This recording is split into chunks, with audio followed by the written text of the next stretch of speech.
de ce vendredi 12 juillet 2019. Notre deuxième cette rubrique s'intitule Les deux hommes qui font plus peur à Fort Gnassingbé. Et nous allons vous montrer d'abord leurs photos. Et vous les connaissez très bien, ils sont connus du monde, du public togolais, de la scène politique togolaise. Nous avons M. Tchatipi Ourodjipa, le conseiller spécial du président du PNP, Maître Tipi Achada, et celui-là même qui fait peur, plus peur au régime. Et nous avons M. Folivi Sachivi, porte-parole du mouvement togolais en aucun cas. Ce jeune activiste qui a désormais, qui est devenu un héros national parce qu'il a pris son courage à bras le corps pour se battre contre la dictature cinquantenaire. Et cela lui a valu la prison. Et désormais, ces deux personnages, ces deux héros que je viens de vous présenter, doivent être inscrits dans le panthéon, n'est-ce pas, des héros du Togo, parce que dans le palmarès des héros du Togo, parce que ces deux, démontrent que le courage, c'est quelque chose qu'il faut admirer et qu'il faut mener un combat pour son peuple. Leur tort, c'est d'avoir dit haut ce que tout le monde pense bas. Leur tort, c'est d'avoir dit que nous allons nous battre, même au prix de notre vie. C'est tout ce qu'ils ont commis comme crime. M. Ourodjipa et M. Foli Sachivi, deux hommes, un activiste, l'autre politicien, mais qui ont le même sort parce qu'ils sont en train de mener le même combat. Le combat pour déraciner la dictature cinquantenaire au Togo.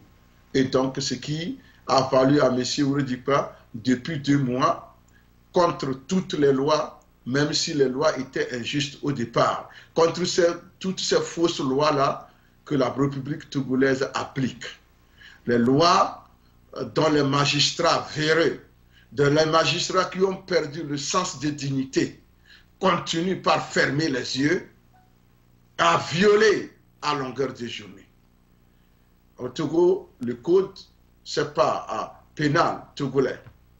Au Togo, la loi de maintien en garde à vue au Togo stipule qu'après 72 heures, tout individu doit être déféré à la prison. Mais depuis longtemps, depuis 2 mois, M. Ourodjipa est gardé au SRI, Service de renseignement et d'investigation. Je ne sais vraiment ce qu'ils cherchent autour de Ourodjipa, parce que dans d'autres pays, dans des pays normaux, dans des pays qui se réclament de la démocratie, c'est lorsqu'on finit de mener les enquêtes, on conclut que ce type doit être mis aux arrêts, qu'on va l'arrêter. Les preuves sont là, on lui présente les preuves, même sur le chemin de, en route pour la station de police. On lui présente d'abord les crimes commis et on l'arrête et on va là, tout est déjà là, on le juge. Mais au Togo, on arrête l'individu avant de commencer par le forcer à fabriquer ses propres crimes contre lui afin de pouvoir les utiliser, n'est-ce pas, pour le condamner. Donc vous voyez, donc M. Ourodjipa a été kidnappé dans sa maison, conduit au SRI depuis 2 mois et depuis là, rien n'a filtré ce qui se passe. Dieu seul sait ce qui se passe avec lui. C'est ici le lieu d'attirer parce que hier, quelqu'un m'a appelé du Togo pour me dire, professeur, il ne faut pas vous taire cet état de choses parce qu'ils ont fait un constat qu'à chaque fois qu'on arrête quelqu'un, on l'empoisonne et on le libère et il meurt à petits coups. Je dis, mais si cela est avéré, c'est grave. Il m'a donné des exemples. On m'a cité l'exemple de quelqu'un qui est décédé hier dans les environs d'Assoli à Bafilo. Il semble qu'il avait été arrêté dans le courant du mois de décembre, novembre-décembre 2018. Il a été gardé pour quelques semaines en prison. Et depuis qu'on l'a relâché, il n'a plus retrouvé sa santé d'antan. Et cet homme d'une cinquantaine d'années, est décédé hier des suites de ces complications de cet état de choses. Et donc, on nous a parlé aussi d'un autre cas. Mais ce que nous faisons, nous voulons avoir les preuves avant de continuer par dénoncer. Et nous allons revenir sur ce dossier-là, mais je tire déjà la sonnette d'alarme du gouvernement. Que quelle que soit la façon dont il traite les gens qu'il garde comme prisonniers, ils doivent cesser parce que cela conduit à la mort des citoyens inutilement. Et ça, c'est des homicides volontaires. Soit ils ne les assistent pas lorsqu'ils ont besoin d'une assistance, soit délibérément, ils les empoisonnent. De toute façon, c'est que les gens meurent quand ils reviennent de ces prisons-là. Alors nous vous mettons en garde. Monsieur Sachivi, le cas est encore là. La maltraitance, la façon dont vous les traitez peut conduire aussi à la mort. Quand vous gardez des innocents en prison, vous n'avez pas de charge contre eux. Et vous voulez qu'ils soient là parce que vous êtes plus fort. Et s'ils meurent, c'est que vous êtes responsable de ces morts-là. Alors nous vous mettons en garde. La vie, la santé, le bien-être de tous ces gens-là, je commence par M. Ouredjika, Sachivi, il y a bien d'autres, M. Guéfé, et l'autre, je pense, c'est Salami, Abdou. Tous ces gens-là et tous les autres prisonniers politiques qui ont été arrêtés, soit parce qu'ils revenaient d'une marche pacifique, soit parce qu'ils allaient à une marche pacifique, soit parce qu'ils portaient un tricot et qui, aux yeux du régime, est un tricot dangereux.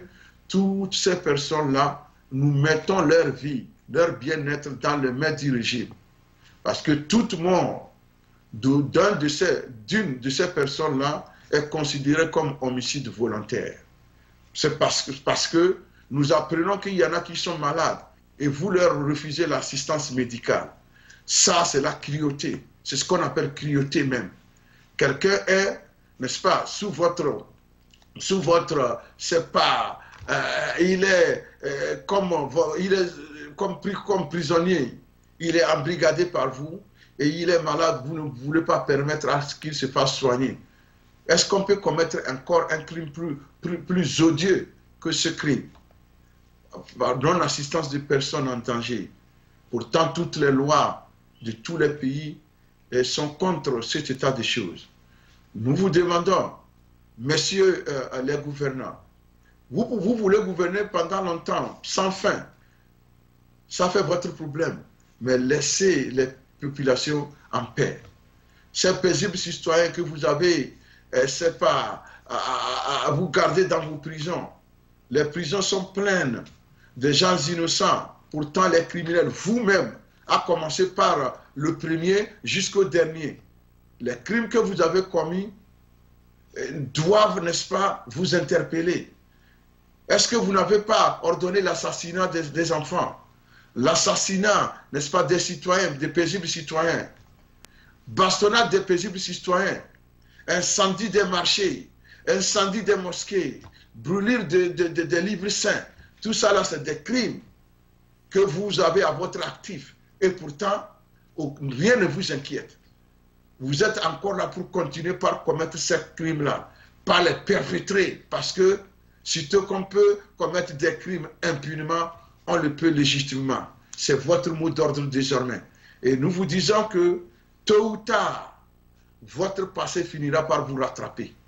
Hier, nous avons appris qu'il devait avoir un procès en appel par rapport au cas Foli Sachivi. Et ce que nous avions assisté, c'est pourquoi d'ailleurs nous n'avons pas d'image, parce que la militarisation de la zone n'a pas permis aux journalistes d'avoir des images, n'est-ce pas, de l'événement. Ce que nous avons recueilli selon les témoins, cela fait mal. Dire que c'est dans un pays qui se trouve dans un monde moderne que tout cela se passe, ça fait mal. On a militarisé purement et simplement l'endroit avec des chars. Et personne ne pouvait s'y approcher. C'est comme ça que nous avons aussi appris que le prévenu, l'intéressé Foli Sachivi, avait été conduit à ce tribunal pour son appel, à l'audience de son appel, dans un char accompagné par d'autres chars. s'il vous plaît. Folis Sachivi, un jeune d'à peine 27 ans, s'il est devenu si fort, plus que fort lui-même, c'est que ça ne va pas. Pourquoi il vous fait tant peur? Pourquoi il vous fait si peur? Pourtant, vous le connaissiez. C'est un étudiant qui n'a ni arme, rien du tout. Il ne fait qu'utiliser son intelligence et sa parole pour vous combattre. Et pour vous battre contre cela, vous sortez des chars, des armes de guerre, qu'après, Faure Gnassingbé ira dire dans le monde que c'est plutôt les populations qui manifestent, qui ont ces chars et ces armes de guerre. S'il vous plaît, gouvernement togolais, est-ce qu'on peut encore dépasser cette honte? S'il y a plus honteux que ça, c'est qu'on jette. Ça ne vaut plus la peine. Vous avez franchi, n'est-ce pas, le cap du tolérable en matière de ridicule, en matière de honte. Parce que vous faites la honte à votre pays. Folis Sachivi, un activiste pacifiste qui vous fait peur. Vous ne pouvez même pas l'accompagner comme ça simplement pour s'imposer un appel. Il faut militariser la zone. Ensuite, il faut le conduire dans des chars. Et après, Gilbert Bawara, le flagorneur attitré, va sortir pour dire que le Togo, c'est une démocratie. Oui, la démocratie à la Bawara. Puisque tout le monde danse la Bawara, le Togo, c'est une démocratie. Une démocratie où c'est les chars qui contrôlent les villes, où c'est les chars qui conduisent les prisonniers politiques à leur procès, où c'est les chars qui quadrillent les quartiers, où se trouve la cour d'appel, où c'est les chars qui vont disperser des manifestants pacifiques. Ça, c'est une démocratie à la Bawara. Et la démocratie à la Bawara, n'est-ce pas, se caractérise par le mensonge, le non-respect des libertés publiques et privées, le non-respect de la dignité humaine, le non-respect de l'intégrité de la population, le non-respect du bien-vivre de ces populations, le non-respect, n'est-ce pas, le non-respect du caractère sacré de la vie d'un homme. Ça, c'est ce qu'on appelle démocratie à la Bawara. Alors, et pour conclure, je dirais tout simplement que c'est une démocratie bancale, une démocratie tétraplégique, une démocratie qui souffre de manquements graves, physiques et psychologiques. Une démocratie qui ne mérite pas, n'est-ce pas, d'être pratiquée parce qu'elle est nuisible, n'est-ce pas, à la vie de l'homme. Elle est nuisible à celui-là même qui la pratique. Parce que si les gens se taisent, si vous continuez par entretenir des relations diplomatiques avec des pays, c'est par courtoisie. Sinon, vous ne pouvez pas comprendre le dédain que ces gens-là ont pour vous. Vous faites la honte. Lorsque vous êtes en leur compagnie, vous faites leur honte. C'est comme ça. Désormais, vous ne pouvez plus voyager tranquillement. J'ai vu une vidéo de la Belgique, je pense, où Sina Lanson, la ministre togolaise, a failli, n'est-ce pas, se faire enfariner, comme ce fut le cas de Meba, le président de la Chambre de commerce en France. Moi, je pense que les Togolais, lorsque vous poussez les Togolais, c'est pas à leur dernier retranchement, la simple chose qu'ils pourront faire, c'est de vous enfariner partout où vous passez. Désormais, le Togolais est alerté, surtout les Togolais de la diaspora. Nous avons appris que vous avez des photos, vous avez des noms, et que vous attendez, vous voulez arrêter tous ceux-là qui vont revenir de la diaspora. Là où je ne comprends pas le gouvernement togolais, il fait toujours des choses, il dit toujours des choses, mais il fait leur contraire. C'est avant-hier que vous lanciez, n'est-ce pas, votre programme de délégués de la diaspora, pourquoi de la diaspora. C'est pourquoi j'avais déjà vite vu, et j'ai su vous dire, monsieur, celui qui le lance, monsieur Doucet, je vous ai dit que personne ne va vous écouter parce que vous n'êtes pas sincère. La même diaspora que vous voulez utiliser exploitée à des fins politiques, c'est la même diaspora que vous voulez arrêter lorsqu'elle descend au pays. Pour vous, vous êtes content quand les gens sont ailleurs, ils ne reviennent pas. Là, vous pouvez les suivre là-bas pour aller les exploiter. Mais dès qu'ils annoncent leur retour au pays, vous vous apprêtez à les arrêter, à aller les torturer. Qu'est-ce que la diaspora a pu faire pour mériter cela? Ce que nous faisons, nous ne faisons que vous corriger dans vos travers. Nous ne faisons que vous rappeler à l'ordre. Ça s'arrête là. La diaspora togolaise n'est pas une diaspora criminelle. C'est une diaspora pacifiste. Et nous avons dit que pacifiquement nous sommes, pacifistes nous sommes, pacifistes nous resterons. Pacifiquement nous allons vous critiquer, pacifiquement nous allons vous amener à comprendre que la façon dont vous gérez le pays, le Togo, n'est pas une bonne façon. Il faut changer et nous vous demandons simplement que vous avez fait votre temps, vous avez fait vos preuves, laissez le pouvoir à un autre Togolais. Parce qu'il y avait une fois un zélé, c'est pas du pouvoir coûte que coûte, qui voulait justifier le fait qu'il faut maintenir le pouvoir à vie. La question que je lui ai posée pour le collège, je lui ai dit, vous avez un père qui décède et qui vous lègue un héritage, soit une maison, disons, et votre frère, un de vos frères, n'est-ce pas, renvoie tout le monde de la maison et il s'accapare de tout. Est-ce que toi là tu vas te taire? Il dit non, je vais me battre. Il dit pourquoi tu vas te battre? Il dit parce que le papa ne lui a pas seulement, ne lui a pas légué tout ça là pour lui seul, c'est à tout le monde. Le Togo c'est un héritage commun à nous tous. C'est pourquoi moi personnellement, je n'arrive pas à comprendre pourquoi Faure Gnassingbé et son papa hier pensent que c'est à eux seulement de gouverner ce pays. C'est là où ça ne va pas. Je sais qu'il y a bien des accompagnateurs, comme les Pawara, les Boukessi, les Yark, qui font que eux autres, pour pouvoir masquer leurs crimes, ils poussent celui qui est devant à continuer par vouloir se maintenir au pouvoir, histoire de commettre leurs crimes sans être inquiétés. Mais tout cela, ça se comprend. Mais la question fondamentale est de savoir, est-ce normal qu'une seule famille puisse vouloir diriger un pays qui n'est pas une monarchie, qui n'est pas un royaume. Même dans les royaumes, il y a eu des évolutions. Même dans les monarchies, il y a eu des évolutions. Mais le Togo, un pays moderne, et la même famille veut garder le pouvoir. Nous avons appris que lors des locales bâclées, des locales de la honte, il y avait aussi une fille d'Ernest Gnassingbé, c'est-à-dire la petite fille d'Eyadema. Elle aussi est en train de faire, n'est-ce pas, ses premiers pas dans la politique.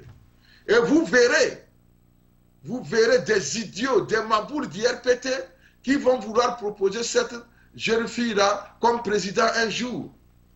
Vous verrez des gens, des idiots parmi les gens d'IRPT qui ne vont pas penser qu'aux autres, ils peuvent être présidents. Ils vont plutôt proposer la fille d'Ernest comme président au Togo. Ça, c'est déjà fait. Alors, c'est là où le bas blesse. Le bas blesse. Et là, dire que nous sommes en train d'assister à cela. Parce que lorsque ces jeunes filles, ces petits-fils et petites-filles d'Eyadema commencent par prendre goût, il faut savoir qu'eux aussi, ils trouveront des flagonneurs pour les propulser au devant des scènes, en vue de les imposer comme président ou quoi que sais-je encore. Ça, c'est la République togolaise. C'est pourquoi je me permets aujourd'hui de renouveler l'appel que j'avais fait déjà, il y a de cela 1 an, à l'endroit de la jeunesse togolaise. Mes chers jeunes du Togo, ne vous leurrez pas et ne vous trompez pas d'ennemis. L'ennemi de votre chômage, la raison, ou bien celui-là qui cause votre chômage, c'est le régime en place. Celui-là qui fait que vous vous réveillez le matin, vous n'avez pas 200 francs pour prendre le taxi pour aller au campus où vous êtes étudiant, c'est le régime en place. Celui-là qui fait que votre père, votre mère n'est plus en mesure de subvenir à vos besoins, c'est le régime actuel. Celui-là qui fait que lorsque vous avez un parent malade, il meurt avant même d'avoir le premier soin, c'est le régime actuel. Celui-là qui fait que vous parlez seulement du chômage et vous êtes manipulable. Vous n'avez plus d'honneur. Vous avez perdu le sens de l'honneur à cause de la pauvreté et de la faim. C'est le régime en place. C'est pourquoi nous disons que tous ces gens de régime sont vos ennemis. Ils ne sont pas vos amis. Ils sont vos ennemis parce qu'ils sont la source de vos malheurs. Aussi longtemps que vous allez continuer par les côtoyer, par vous faire manipuler par ces gens-là, votre misère ne fera que s'accroître. Nous l'avions dit. J'ai donné l'exemple d'un certain Yark qui disait qu'il faut préserver le Togo pour la jeunesse de demain, la relève de demain. Et j'avais répondu en disant que lorsque Yark parle de la relève, il ne parle pas de vous, de moi, de nos enfants et de vos enfants. Il parle de leurs enfants.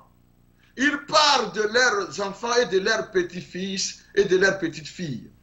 Omeyadema a tout fait pour le faire. Il a gardé le pouvoir pour ses enfants et ses enfants vont le garder pour leurs enfants, à leur tour pour leurs enfants ad infinitum. C'est ce qui va se passer au Togo si vous, la jeunesse actuelle, si vous vous enterrez, vous vous enfermez dans votre léthargie qui ne s'explique pas, si vous vous enfermez dans votre paresse politique, c'est comme ça que vous allez être gouverné. Ils ont gouverné nos parents, leurs parents ont gouverné nos parents, ils sont en train de nous gouverner, leurs enfants gouverneront nos enfants, et les enfants de leurs enfants gouverneront les enfants de nos enfants. C'est comme ça. L'histoire va se répéter aussi longtemps que nous voulons faire les mêmes choses en attendant que, n'est-ce pas, les choses se décantent d'elles-mêmes. Non.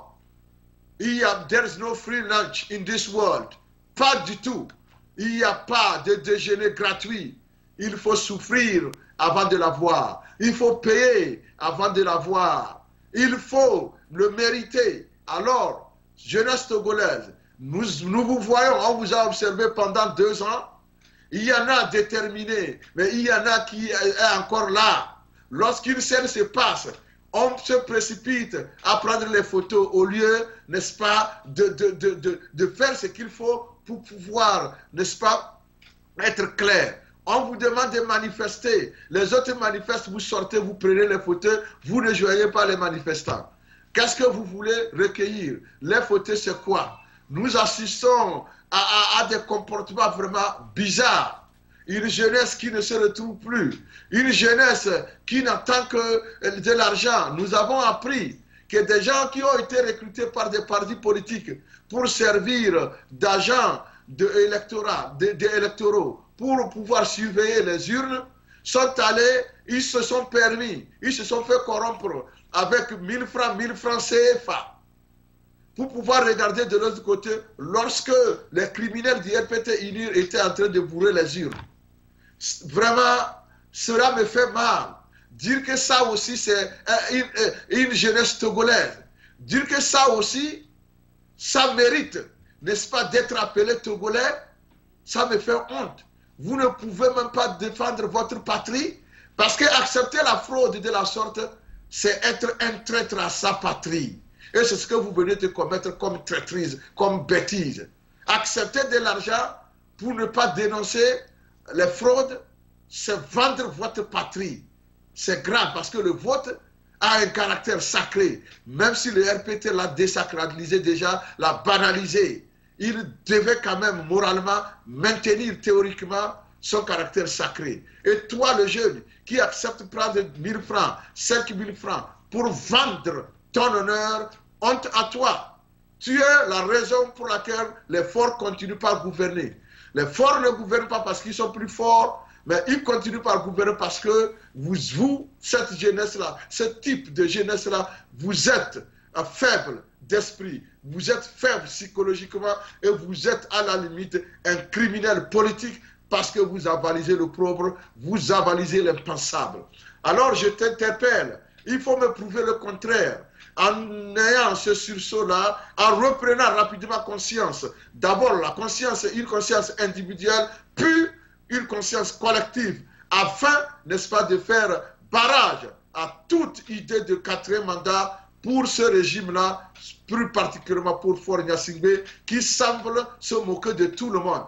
Parce qu'il ne dit rien, il ne parle que lorsqu'il est à l'extérieur du Togo, où il pense que les gens vont l'écouter, parce que là-bas, il y a soit des malhonnêtes qui vont l'écouter, soit les gens ne connaissent pas bien le terrain togolais. Il sait qu'aucun Togolais ne croit en lui. Aucun Togolais ne croira jamais à ce qu'il dit, donc il ne dira rien au Togo. Il va seulement aller à Abidjan, auprès d'un autre collègue qui aussi n'est pas, c'est pas un exemple dans la sous-région. C'est là-bas seulement qu'il peut aller et commencer par envoyer ses tweets. Vous envoyez vos tweets à qui? Au Togo, moins de 2% ont accès aux réseaux sociaux. Et vous voulez vous adresser à qui? Par des tweets. C'est là où nous disons qu'il y a quelque chose, ça ne va pas chez vous, dans votre gouvernance, il y a quelque chose qui ne va pas. Vous faites toujours le contraire de ce que vous devriez faire. Vous-même, vous savez combien de fois c'est difficile d'avoir accès à l'Internet au Togo, mais pourtant vous aimez faire le tweet. Ça veut dire que vous êtes en déphasage avec la réalité. Vous ne maîtrisez pas la réalité des populations. La population qui souffre, vous pensez que l'opulence est la chose la mieux partagée au Togo. Non. L'opulence se limite à vous et à votre cercle. Le reste, c'est la souffrance. Et nous vous disons que cela doit cesser. Alors, mes chers compatriotes, je vais rapidement conclure en disant que Foli Sachivi, M. Ouro Djipa, Tchatipi sont les prisonniers les plus redoutés par le régime cinquantenaire. Alors, ce qui leur a valu aujourd'hui les meilleures personnalités du monde, les héros nationaux, les héros nationaux, je vais dire autant pour moi. Ces héros, ils méritent, n'est-ce pas, que l'on se lève et demande leur libération. Désormais, nous vous demandons que toute sortie doit, n'est-ce pas, se focaliser sur la demande de libération de tous ces prisonniers politiques, avec à leur tête Tchatipi Ouro Djipa et Foli Sachivi. Il faut réclamer leur libération et en même temps la libération de tous les autres prisonniers qui sont devenus désormais des prisonniers personnels de Fort Gnassingbé. Je ne sais pas si nous sommes, même en Corée du Nord, le jeune Kim Jong-un n'a pas de prisonniers personnels. Mais au Togo, Fort Gnassingbé en a, et c'est là où nous disons que ça cesse, parce que ça ne fait pas honneur au Togo. Je vous remercie, mes chers téléspectateurs. Bonsoir chez vous. Du nouveau à Minneapolis, Tempo Afrique Travel. Vous voulez voyager? Achetez vos billets d'avion à l'agence de voyage Tempo Afrique Travel. Avec l'agence de voyage Tempo Afrique Travel, pas de problème de connexion, pas de problème de transfert de vol. Avec l'agence de voyage Tempo Afrique Travel, c'est le voyage en toute tranquillité, en toute beauté, de votre maison jusqu'à votre destination. Votre satisfaction est notre plaisir.